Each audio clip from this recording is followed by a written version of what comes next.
On January 2, the United States didn't just put Venezuela back into the headline cycle. It put a specific asset back on the table: oil. President Donald Trump has been publicly framing Venezuela's petroleum as one of the motivations behind the January 2 military assault and the capture of Venezuela's leader, Nicolas Maduro, who has since been charged with drug trafficking and weapons possession.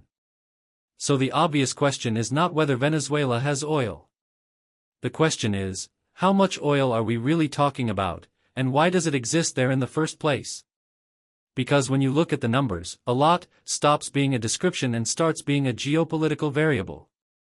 In 2024, Venezuela claimed more than 300 billion barrels of proven crude oil reserves, more than any other country on Earth. The closest runners-up were Saudi Arabia with more than 260 billion barrels, and Iran with more than 200 billion barrels. Put that in global context and it gets even sharper. Total proven crude oil reserves worldwide were about 1,566 billion barrels. That means Venezuela alone sits on roughly one-fifth of the planet's proven crude, at least on paper. And, on paper, matters here, because this is where the conversation usually becomes sloppy. People hear largest reserves and assume largest leverage. They assume a country with that kind of oil is automatically an energy superpower in practice.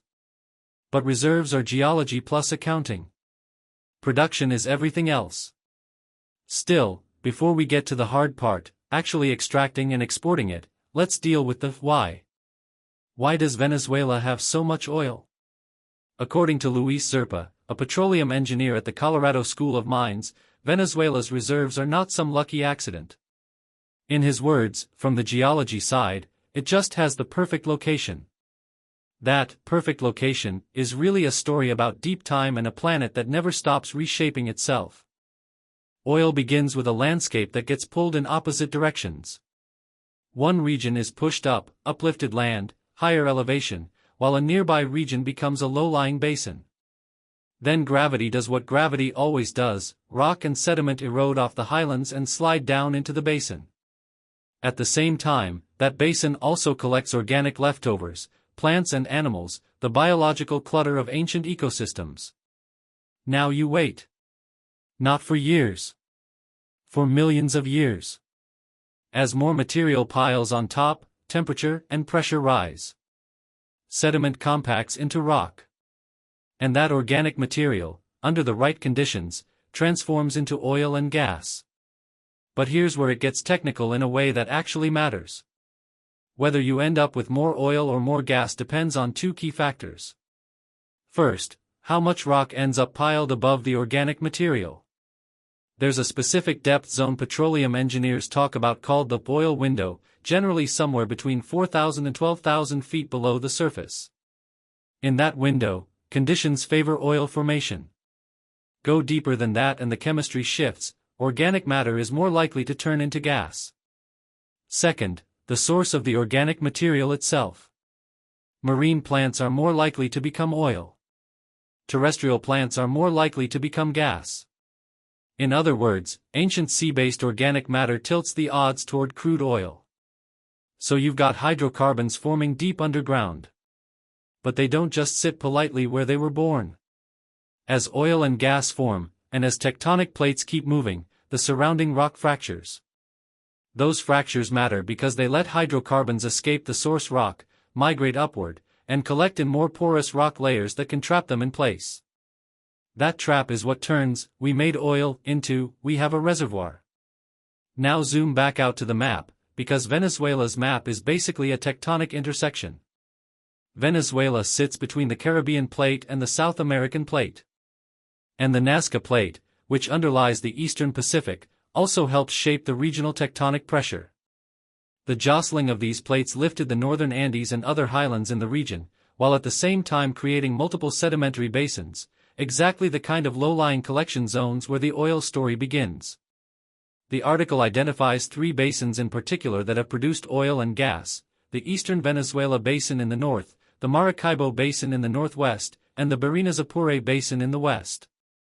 That is the geological pipeline: uplift plus erosion plus organic accumulation, cooked over deep time, then fractured and trapped by tectonics, scaled up across multiple basins. And that's how you get to the headline figure: Venezuela's more than 300 billion barrels of proven crude oil reserves. But proven is a term of art. It doesn't mean we feel confident. It means engineers have drilled enough wells to estimate, with reasonable accuracy, how far the deposits extend within the country's territory. So yes, Venezuela has an extraordinary endowment of oil.